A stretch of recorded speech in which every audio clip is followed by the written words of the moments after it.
Yep guys, Jafik here and welcome back. Today's video is not gonna be anything special. It's actually um, going to be me talking about some stuff which is actually my PC, which I'm going to upgrade it now. And yeah, and maybe a little I'll tell a little bit of story of the journey that I've been through in the process of building this PC and stuff. And I'm sorry if this sounds boring, but um, my in my experience of building my own PC, it's nothing like those other YouTuber which is have this super high spec or something like that. Mine is the most budget way possible, the budget way possible for you to build a PC. So and yeah, and you can gaming on it. So I've been on like stepping stone one by one in order to achieve from 0 to 100.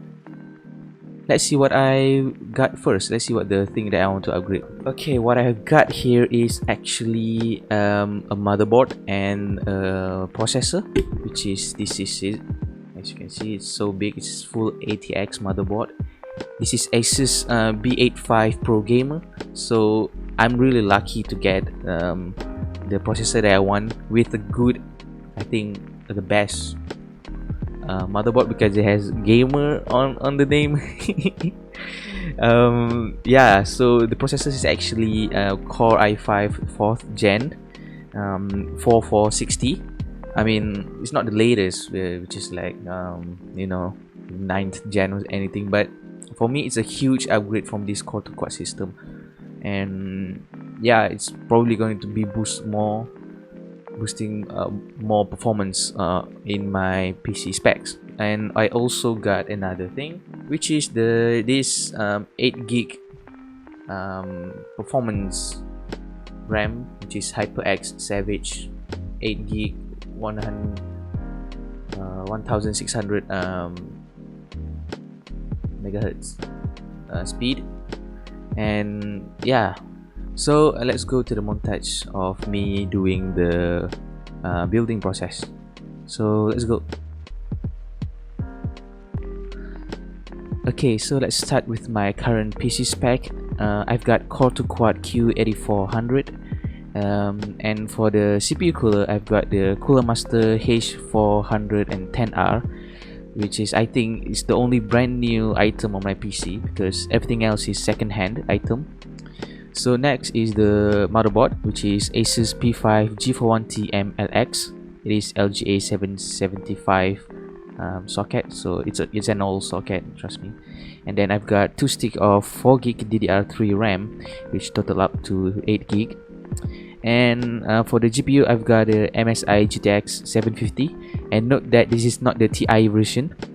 And actually, when I'm looking for graphic cards at that time, I have the option to choose between the TI version and this one, but I ended up going with the normal one because it's 100 ringgit cheaper, and I didn't have much money that time.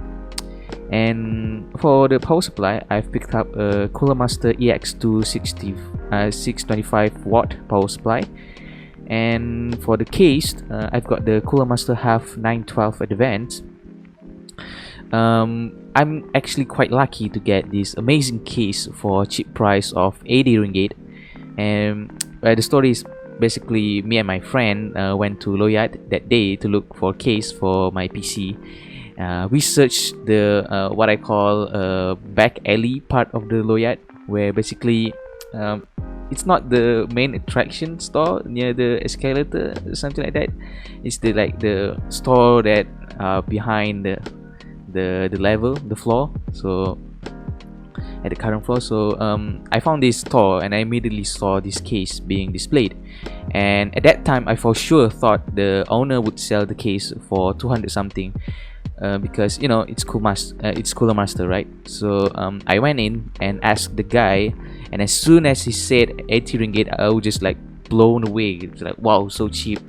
But of course, I still fight for 70 ringgit, but that ain't work. and now I've got this cool case. Yeah.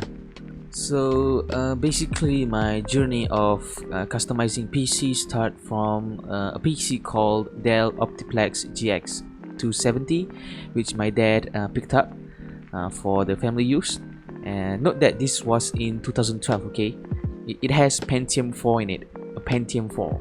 It's like ancient by today's standard. And I remember spend 90 ringgit for just 1 gig of DDR1 RAM, because at that time I lacked the knowledge of the computer parts, so I maybe got scammed at that time, so whatever. So I keep learning from time to time. And I remember when I buy my first second-hand AGP graphics card. For those of you that don't know what AGP is basically the slot for the GPU, which you probably know about PCIe, but yeah, the older generation is AGP. I remember at that time, when I want to play Dota 2, I need to first watch a match of somebody else playing the game, because it needs to load all the texture and some files, because if I went straight to finding a match, it will take a long time, and the game will kick me because I didn't make it in time. And the max FPS I got is like 20 FPS constant, and it is that bad that even the texture is square. Like for example, the leaves on the tree, it's just straight up square. It doesn't even remove the transparent part. So I've basically endured playing on that PC for about 2 years before I plan out another PC build. So when the times come, the first item that I picked up is the Asus motherboard, which is quite amazing motherboard because it is still keeping up with me until this day. Plus, I don't know how many years the older owner had with it. It's really, the only item that I didn't change throughout the course of this PC build. And I've mostly changed my CPU and GPU.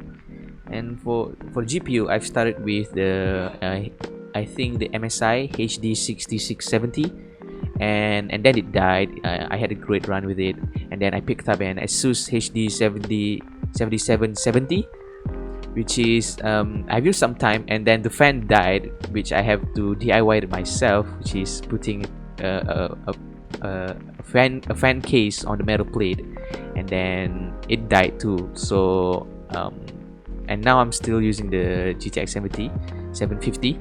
And so for the CPU, for starter I've chose the E8400, which is a dual core processor, core 2 duo processor, and it is truly amazing for me at that time. It's a huge improvement from the Pentium 4 thing, and yeah, it doesn't have any problem. I just want to upgrade to a quad core CPU, so I insist on changing the motherboard to save money, and I end up with a Q8400, and the rest is history. I thought that when changing a motherboard I need to reinstall Windows 10, but it appears that I don't need to. I just plug in everything and Windows 10 sorted it out for me, and then I just click on the troubleshoot for activation, because it says that I didn't activate, and then it magically activate my Windows 10 again. So I don't need to spend any money to buy the product key. So yeah. Okay, and that is the build. So I've actually managed to put one of my RAM with the 8GB HyperX RAM. The other one, I don't know, it just doesn't compatible with it, but whatever.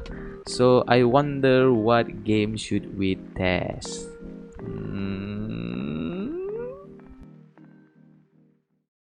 Reactor online. Sensors online. Weapons online. All systems nominal. Surprise, surprise, it's the fan favorite Mech Warrior Online. No, for all seriousness, if you look at my old MWO gameplay, it's bad. It's really lag. I only got like 20 FPS playing it while recording, and even without recording I'd still get around the same FPS. It is really CPU intense game, but Now I can crank up to medium settings from low, probably because my GPU is bottlenecking my CPU, but it's okay because medium settings are already looking pretty beautiful to me. And when it comes to intense battle like this match, the FPS doesn't drop out like my old system. I can get average of 40 to 60 FPS playing MWO now, and this gameplay you see me wrecking all those enemy mech, and it feels goddamn good, boys, because it's all smooth and stuff. Yeah, you can see this one last guy wrecking him, got him very much. And this is the last. I didn't manage to get him because I'm kind of slow and my hit is pretty high, so I missed the shot, and yeah, I didn't manage to get the kill. I only get the aces, but 4 kills is good for me. And yeah, it's been quite a journey. Anyway, that's all from me. If you like this video, make sure to click the like button, comment anything you want to say to me, and lastly, don't forget to subscribe. It's been me, Jackfic. Thank you for all this year, and I see ya in the next video.